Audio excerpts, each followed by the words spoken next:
साथियों नमस्कार। आज के इस वीडियो में हम लोग बात करेंगे बिहार एसटीईटी से संबंधित और ये भी बात करेंगे छठवें चरण में नियोजन प्रक्रिया जो चल रही है उससे संबंधित। फ्रेंड, जैसा कि आप सभी लोग जान रहे हैं कि जो है छठवें चरण की प्रक्रिया जो है पूर्ण रूप से स्थगित कर दी गई है। चुनाव का हवाला देते हुए सरकार ने जो है ये बहुत ही बड़ा जो है खेल खेला और चुनाव को लेकर के ये हम लोग का जो है प्रक्रिया को जो है स्थगित कर दिया गया। आज हम लोग बात करेंगे इस वीडियो में बिहार एसटीईटी 2019 से भी संबंधित और प्राइमरी में जितने लोगों की जो है नियोजन प्रक्रिया फुल एंड फाइनल हो चुकी है उनकी जो है नियुक्ति जो है कब मिलेगी, उनको नियुक्ति पत्र कब दिया जाएगा, इनसे रिलेटेड हम लोग आज बात करेंगे। तो चलिए पहले बात करते हैं कि जिन लोगों का नियोजन प्रक्रिया हो चुका है और उनको नियुक्ति पत्र कब दी जा रही है उससे रिलेटेड अभी हम लोग बात करेंगे। देखिए आपके स्क्रीन पर स्पष्टली लिखा हुआ है शिक्षक अभ्यर्थियों को सर्टिफिकेट जांच के बाद मिलेगा नियुक्ति पत्र। थोड़ा सा इसे पढ़ते हैं बहुत ही तेजी से। बोल रहा है कि सर्टिफिकेट की जांच के लिए तय मियाद 31 अक्टूबर को पूरे होने वाली है। यानी बोला गया था कि 31 अक्टूबर तक जो है जितने भी सर्टिफिकेट की जांच है वो पूरी कर ली जाएगी। प्रक्रिया में यदि मेगा सूची के निर्माण में गलत प्रविष्टि पाई जाएगी तो संबंधित नियोजन इकाई के विरुद्ध तत्काल अनुशासनिक कार्रवाई भी होगी। ये सारी बातें हैं। देखिए तकरीबन 94,000 प्रारंभिक शिक्षकों की नियुक्ति के लिए 2 चरणों में काउंसलिंग हुई। पहले चरण में इन नियोजन इकाइयों के लिए काउंसलिंग हुई जिनमें छूटे हुए दिव्यांग अभ्यर्थियों के आवेदन नहीं पड़े थे। दूसरे चरण में उन नियोजन इकाइयों के लिए काउंसलिंग हुई जिनमें छूटे हुए दिव्यांग अभ्यर्थियों के आवेदन पड़े। पहले चरण की काउंसलिंग गत 5 जुलाई से शुरू होकर 22 जुलाई तक चली थी। यानी आपको स्पष्टली बता दें कि यहाँ पे देखिए मेन चीज़ ये बातें लिखी गई हैं कि 31 अक्टूबर तक की डेडलाइन तय की गई थी। बहरहाल 31 अक्टूबर तय की गई मियाद पूरी होने में अब सिर्फ 7 दिन बचे हैं। यानी जो है सरकार के द्वारा बोला गया था कि 31 अक्टूबर तक हम सर्टिफिकेट की जांच कर लेंगे, उसके बाद जो है नियुक्ति पत्र देंगे। अब देखिए यहाँ पे क्या लिखा हुआ है, आप स्पष्टली देख सकते हैं नियोजन प्रक्रिया नियुक्ति पत्र जनवरी में देने की संभावना। यानी जो है जितने लोगों की जो है बहाली प्रक्रिया पूरी हो चुकी है उनको जो है नियुक्ति पत्र जो है जनवरी में देने की संभावना व्यक्त की जा रही है। ये देखिए आपका समस्तीपुर जो है न्यूज में जो है पूर्ण रूप से छपे हुए हैं, इनमें हम लोग बातें करते हैं। राज्य निर्वाचन आयोग ने राज्य में चल रहे पंचायती राज के निर्वाचन को देखते हुए छठवें चरण का माध्यमिक उच्च माध्यमिक शिक्षक नियोजन प्रक्रिया पर रोक लगाने के बाद से अभ्यर्थियों को में मायूसी देखी जा रही है।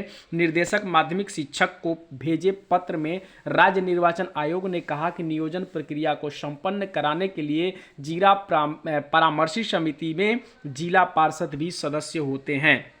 आप देख सकते हैं जब ये जो है निर्वाचन आयोग के द्वारा इस प्रक्रिया को बाधित किया गया, मतलब जो है वो जो है नहीं आदेश दिया कि मतलब आप नियोजन प्रक्रिया को पूरा करें, तो छात्रों में मायूसी है, बिल्कुल मायूसी है। क्योंकि बहुत सारे हमारे भाई हैं जिनका जो है उम्र भी ख़त्म हो जाएगा और बहुत सारे ऐसे भाई हैं जिनका जो है अभी तक जो है नियोजन प्रक्रिया हो गई है, उन्हें नियुक्ति पत्र नहीं मिले। यानी कब क्या होगा शिक्षक बहाली की प्रक्रिया को लेकर के इसका कोई जो है किसी को कोई ठौर ठिकाना नहीं रहता है कि कब बिहार सरकार क्या करती है। आखिर ऐसा क्यों होता है हमें समझ में नहीं आता। आखिर शिक्षा ही डिपार्टमेंट में ऐसा क्यों होता है?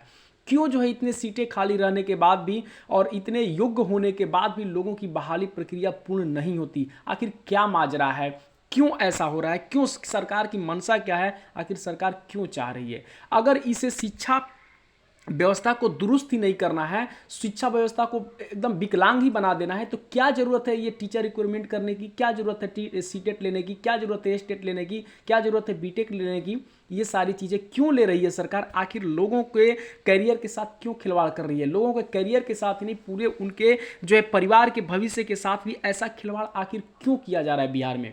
बाकी सारे स्टेटों में तो नहीं है। अब केरला में उठा करके देख लीजिए, वहाँ जो है स्मार्ट बोर्ड और स्मार्ट क्लासेस की बात होने जा रही है सरकारी स्कूलों में, आप पढ़ के देखिए।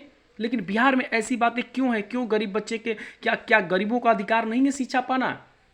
ये हमारे शिक्षा मंत्री कब समझेंगे? गरीब बच्चे क्यों नहीं पढ़ेंगे? आप जा करके देख लीजिए, ऐसे ऐसे देहात जगह हैं जहाँ पे बड़े बड़े लड़के हैं जो 9th-10th में पढ़ते हैं, जो स्कूल्स नहीं जाते हैं, और उन्हें एक शुद्ध हिंदी पढ़ने के लिए दे दी जाए तो नहीं पढ़ पाएंगे। अब बताइए उनका भविष्य कहाँ जाएगा। और देख रहे हैं कि आजकल यूपीएससी और बीपीएससी में जो भी टॉपर हो रहे हैं वो इंग्लिश मीडिया से जो पढ़े हुए लड़के होते हैं, इंग्लिश लैंग्वेज से जो होते हैं वो टॉप कर रहे हैं। तो अब जरा समझिए कि जो बिहार के बच्चे हैं जिन्हें शुद्ध हिंदी नहीं पढ़ने आ रहा है, वो उनका फ्यूचर क्या होगा, वो क्या बनेंगे।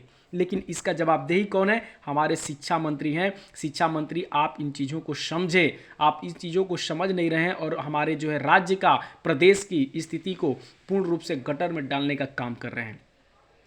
अब आपको बात करते हैं, ये तो आपका नियोजन प्रक्रिया जो है जनवरी में, नियुक्ति प्रक्रिया जनवरी में देने की बात हो रही है। अब देखिए आपके सामने ये क्या गवाह कर रहा है, बिहार के शिक्षा व्यवस्था को क्या बता रहा है, आप देख लीजिए।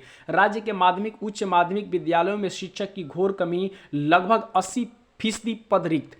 अब आप जरा समझिए कि जहाँ पे 80% जो है पद अगर रिक्त हैं तो आप समझ सकते हैं कि उस विद्यालय की क्या स्थिति होगी। अगर आप एक शिक्षक होंगे, एक कोचिंग संस्थान चलाते होंगे, तो अगर कोई एक टीचर नहीं आता है तो कितनी विडंबना होती है उस शिक्षण संस्थान को चलाने में, आप जरा समझ सकते हैं। और यहाँ पे तो 80% ही सीट खाली है, यानी जो है अब देखिए यहाँ पे क्या है, 70:1, यानी 70 जो है विद्यार्थी हैं और 1 जो है शिक्षक है। अब आप समझिए, वो भी जो है माध्यमिक और उच्च माध्यमिक की बात हो रही है, जहाँ पे लोगों की फ्यूचर जो है वहाँ से सिक्योर होती है और फ्यूचर के बारे में लोग सोचते हैं कि हमें क्या करना है, डॉक्टर बनना है, इंजीनियर बनना है, या किस सेक्टर में हमें जाना है, वहाँ पे ये स्थिति है। तो अब आप ज़रा समझिए कि क्या स्थिति होगी हमारे प्रदेश की, हमारे बिहार की क्या स्थिति होगी। इसका जवाबदेही कौन है? शिक्षा मंत्री इसका जवाबदेही है, हमारे प्रदेश के मुख्यमंत्री जवाबदेही हैं। लेकिन इन लोगों को थोड़ा भी नहीं समझ में आ रहा है कि हम क्या कर रहे हैं।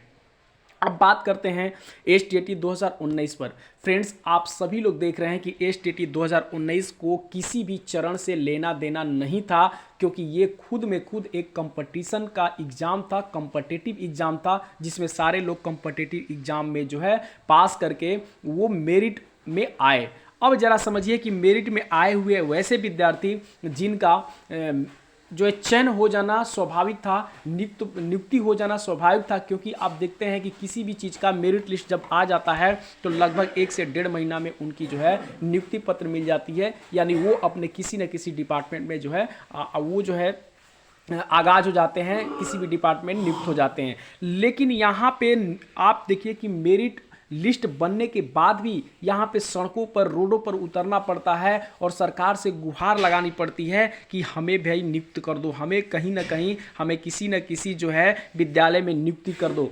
अब बताइए कि ये मेरिट होने के बावजूद भी, आप में मेरिट है, आप में काबिलियत है, आप में वो सब कुछ है, फिर भी आप रोड पे भटक रहे हैं। ये हमारे राज्य की स्थिति क्या है आप समझ सकते हैं। हमारे जो भी पढ़े लिखे युवा वर्ग हैं वो इन चीज़ों को समझ सकते हैं। और आप जा करके देखिए देहातों में जहाँ पे स्कूल चलते हैं, शहरों की तो बात हम नहीं करेंगे, लेकिन उन देहातों में जाके देखिए जहाँ पे बच्चे जो है पढ़ने के लिए लालायित हैं, जिनके बच्चों को पढ़ाने के लिए उनके गार्जियन के पास पैसे नहीं हैं और वो अपने बच्चों को पढ़ाने के लिए मजदूरी करते हैं, उन घरों में उन लोगों को जाके देखिए, आपको समझ में आ जाएगा कि आखिर में ये क्या है, शिक्षा क्या चीज़ है। लेकिन हमारे जो शिक्षा मंत्री को ये सारी बातें समझ में नहीं आती, वो हमेशा बचकाना हरकत करते हैं और हमेशा अटपटांग काम करते हैं, जिनके बातों पर कोई भरोसा नहीं, विश्वास नहीं, किसी को उनके बोलने का तरीका सही नहीं। तो ये सारी चीज़ें जो हैं हमारे प्रदेश के लिए कितनी जो है अभद्रतापूर्वक बातें हैं, आप सभी लोग समझ सकते हैं।